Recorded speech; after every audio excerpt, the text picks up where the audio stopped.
મિત્રો, ગુજરાતમાં આંગણવાડીમાં ખૂબ જ મોટી ભરતી આવી છે, જેમાં કાર્યકર અને તેડાગરની ભરતી છે. તો તેના વિશે આપણે લાયકાત, મેરિટ, પગાર, એના નિયમો અને અગત્યની તારીખો જોઈશું. આ વિડીયોની અંદર આની સંપૂર્ણ માહિતી આપેલી છે. એક વખત તમે વિડીયો જોઈ લેશો તો તમને બધું ખ્યાલ આવી જશે અને તમે ફોર્મ ભરી શકો છો. તો જોઈએ ખૂબ જ અગત્યનો આ વિડીયો. ગુજરાતમાં આંગણવાડી કાર્યકર અને તેડાગરની ભરતી રાજ્ય સરકારના મહિલા અને બાળ વિકાસ વિભાગ દ્વારા નિયુક્ત માપદંડો અનુસાર કરવામાં આવે છે. ભરતી માટેની અરજી પ્રક્રિયા ઓનલાઈન હોય છે. તો ખાસ યાદ રાખવું, હવે ઓનલાઈન થઈ ગયું છે ગયા વખતથી અને આ વખતે. એની પહેલાં ઓફલાઈન હતું. અને જરૂરી દસ્તાવેજો છે તે તમારે PDF ફોર્મેટમાં અપલોડ છે તે કરવાના રહેશે. પરીક્ષા વગર મેરિટના આધારે આ ભરતી થાય છે. તો આમાં કોઈ પણ પ્રકારની પરીક્ષા આપવાની થતી નથી, એટલે તૈયારી કોઈ પણ પ્રકારની કરવાની નથી. સિલેબસ જોવાની જરૂરત નથી, કંઈ તકલીફ નથી. ફક્ત મેરિટના આધારે છે આ ભરતી થાય છે. જગ્યાની વિગતો જોઈએ તો કુલ 9000 જગ્યાઓ છે, જેમાંથી આંગણવાડી કાર્યકરની 5000 જગ્યાઓ અને આંગણવાડી તેડાગરની 4000 જગ્યાઓ છે. તમે અહીં ફોટોમાં પણ જોઈ શકો. તો ખૂબ જ મોટી ભરતી કહેવાય. 9000 એટલે સારી જગ્યાઓ છે. આંગણવાડી કાર્યકર માટે શૈક્ષણિક લાયકાત જોઈએ તો 12 પાસ માંગે છે, જેમાં 12 પાસ હોય તો પણ ચાલે. તમે કોઈ પણ સ્ટ્રીમમાં હોય, આર્ટ્સ, કોમર્સ કે સાયન્સ, 12 પાસ આમાં માંગે છે.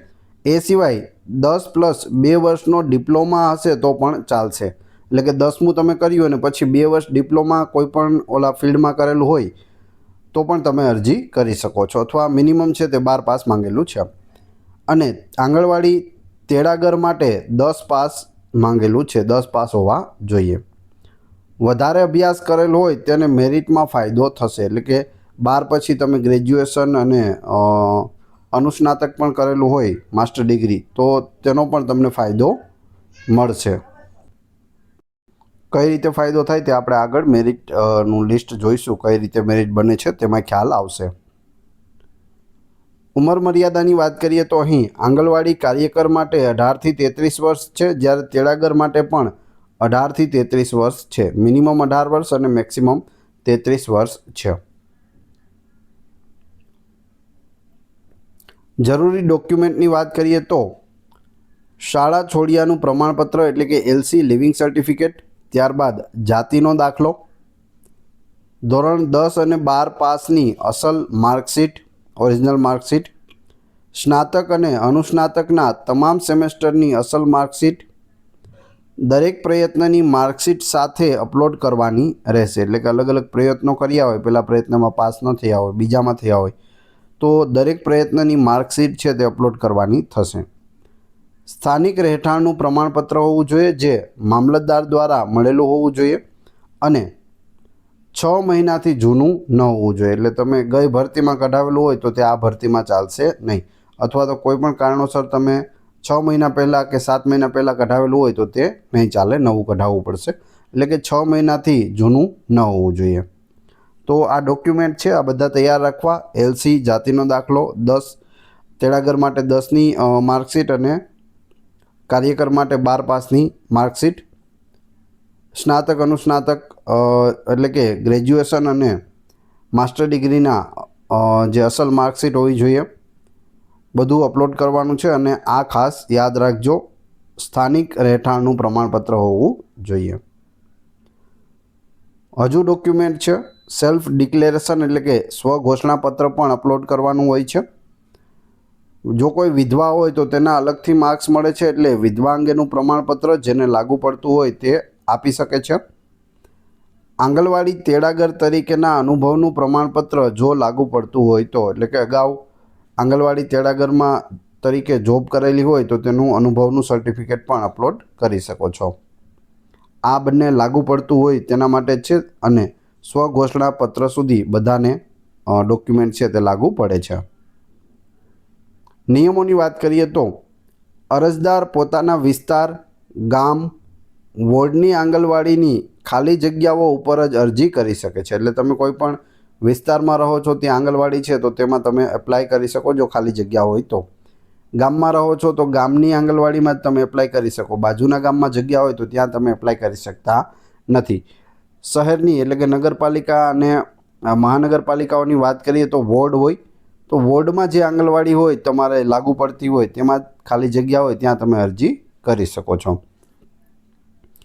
અરજદાર ઓછામાં ઓછા 1 વર્ષથી સ્થાનિક નિવાસી હોવા જોઈએ. તો તમે જે જગ્યાએ રહો છો તે જગ્યાએ તમે ઓછામાં ઓછા કેટલા 1 વર્ષથી રહેતા હોવા જોઈએ, એનું સર્ટિફિકેટ હોવું જોઈએ. એક જ આંગણવાડીમાં ઘરના 2 સભ્યો ન હોવા જોઈએ. એટલે કે કોઈ એક વ્યક્તિ ઘરનું છે જે આંગણવાડીમાં નોકરી કરે છે તો એ જ આંગણવાડીમાં તમે એપ્લાય કરી શકશો નહીં. એટલે કે એક જ આંગણવાડીમાં ઘરના 2 સભ્યો છે તે અલાઉડ નથી, તો એ ખાસ યાદ રાખવું. આ ભરતી ફક્ત મહિલાઓ માટે કરવામાં આવે છે. આમાં કોઈ પણ પુરુષોએ ફોર્મ ભરવાનું થતું નથી, ફક્ત મહિલાઓ માટે છે. અરજી માટે કોઈ ફી લેવામાં આવતી નથી. તમને એમ થાય કે તો આના માટે ફી કેટલી, તો ફી કોઈ પણ પ્રકારની આમાં રાખેલી હોતી નથી. પગાર ધોરણની વાત કરીએ તો જે હાલ પગાર છે તે પ્રમાણે આંગણવાડી કાર્યકરને 10,000 આપવામાં આવે છે અને આંગણવાડી તેડાગર છે તેને 5,000 રૂપિયા પર મંથ આપવામાં આવે છે. આમાં વધારો પણ થઈ શકે, કેમ કે ચર્ચા ચાલી રહી છે પગાર વધારવાની, પણ ક્યારે વધે કાંઈ નક્કી નહીં. હાલ જે છે તે 10,000 અને 5,000 છે. મેરિટ કઈ રીતે ગણવામાં આવશે? જો આમાં તમે ફોર્મ ભરો છો તો તમારું મેરિટ કઈ રીતે ગણાશે? આંગણવાડી કાર્યકર માટે જોઈએ, પછી તેડાગર માટે જોઈશું. તો અહીં ધોરણ 12ના 20% ગુણ ગણવામાં આવે છે, સ્નાતકના 30%, અનુસ્નાતક એટલે કે MA કરેલું હોય તો તેના પણ 30%, જ્ઞાતિ સ્કોર એના 10 ગુણ મળે છે. SC, ST, OBC અને EWS હોય તો તેના માટે 10 ગુણ છે તે આપવામાં આવે છે. વિધવા સ્કોર, જો કોઈ મહિલા વિધવા હોય તો તેને પણ 10 ગુણ આપવામાં આવે છે. તો આ રીતે કુલ કેટલા થાય છે? 100 ગુણ થાય છે. 20, 30, 30, 10 અને 10. તો આ રીતે કુલ 100 ગુણ થાય. હવે આપણે વાત કરીએ ગણવાની રીત. મેરિટ, તમારું મેરિટ કેટલું થાય તમારે જાણવું હોય તો કઈ રીતે તમે જાણી શકો? તો ધોરણના ટકા ગુણ્યા મેરિટ ભાગ્યા 100 કરવા પડશે. એટલે કે માની લો કે તમારે સ્નાતકમાં એટલે કે ગ્રેજ્યુએશનમાં 80% આવેલા છે. કેટલા છે? 80. તો 80 ગુણ્યા અહીં કેટલા આપેલા છે? 80ના 30%. તો અહીં ગુણ્યા 30% કરવાના, ભાગ્યા શું કરવાના? 100. તો જવાબ આવે 24. તો આમાંથી તમને સ્નાતકના કેટલા મળે? 24 ગુણ મળે. 30માંથી 24 મળે. તો આ રીતે તમે બધા વિષયના કરી શકો. અનુસ્નાતકના પણ તમે અહીં કરી શકો. તો એ રીતે બધા કરી શકો. અને જ્ઞાતિ સ્કોર છે તે સ્પેશિયલ SC, ST, OBC અને EWSને જ મળવાપાત્ર છે. તો એ 10 ગુણ જો તમે આની અંદર આવતા હોય તો એ તમને 10 મળી જશે.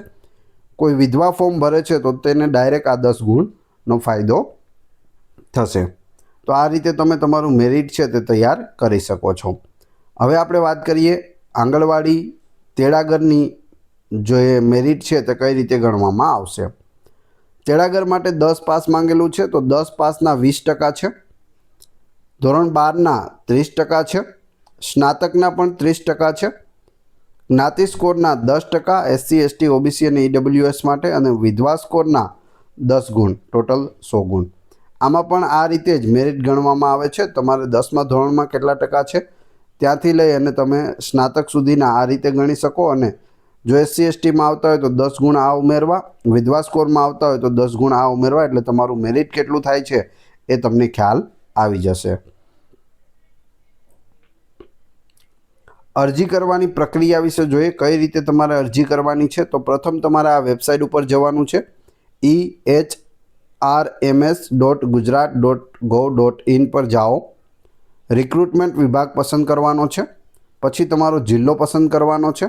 પછી એપ્લાય ઓનલાઈન પર ક્લિક કરો. ફોર્મ ભરી દો અને ડોક્યુમેન્ટ છે બધા અપલોડ કરી દો. પછી ફોર્મ સબમિટ કરો અને પ્રિન્ટ મેળવી લેશો. તો આ રીતે તમે ફોર્મ ભરી શકો છો. મહત્ત્વની તારીખો જોઈએ, અગત્યનું છે આ. ઓનલાઈન અરજી શરૂ થવાની તારીખ કેટલી છે? તો 8 ઓગસ્ટ 2025 છે. 8 ઓગસ્ટ 2025થી આના ફોર્મ ભરાવાના શરૂ થઈ જશે. ઓનલાઈન અરજી કરવાની છેલ્લી તારીખ કઈ છે? 30 ઓગસ્ટ 2025. 8 ઓગસ્ટથી 30 ઓગસ્ટ એટલે કે 22 દિવસનો સમય છે અહીં આપવામાં આવેલો છે. તો આની પહેલાં ફોર્મ ભરી દેવું, બને તેટલું વહેલું ફોર્મ ભરી દેવું. ઓનલાઈન અરજી કરવા માટેની સત્તાવાર વેબસાઇટ કઈ છે? તો તમને અહીં આપેલી છે. આ વેબસાઇટ ઉપર તમે ફોર્મ છે તે ભરી શકો છો. હાલ ફોર્મ ભરાવાના શરૂ થઈ રહ્યા છે. જેટલું બને એટલું વહેલું ફોર્મ ભરી દેજો. મિત્રો, વિડીયો પસંદ આવ્યો હોય તો લાઇક, કોમેન્ટ, શેર અને સબસ્ક્રાઈબ કરવાનું ના ભૂલશો. તમારા બધા એવા મિત્રો કે જે આંગણવાડીમાં ફોર્મ ભરી શકે તેવા હોય તે બધા જ મિત્રો સાથે વિડીયોને શેર અવશ્ય કરી દેજો, જેથી વધુમાં વધુ લોકો આનો ફાયદો લઈ શકે. આવા નવા વિડીયો જોવા માટે ચેનલને સબસ્ક્રાઈબ કરી લેજો, જેથી તમને માહિતી મળતી રહે, તમે અપડેટ રહો. મળીએ છીએ નવા વિડીયોમાં. ધન્યવાદ.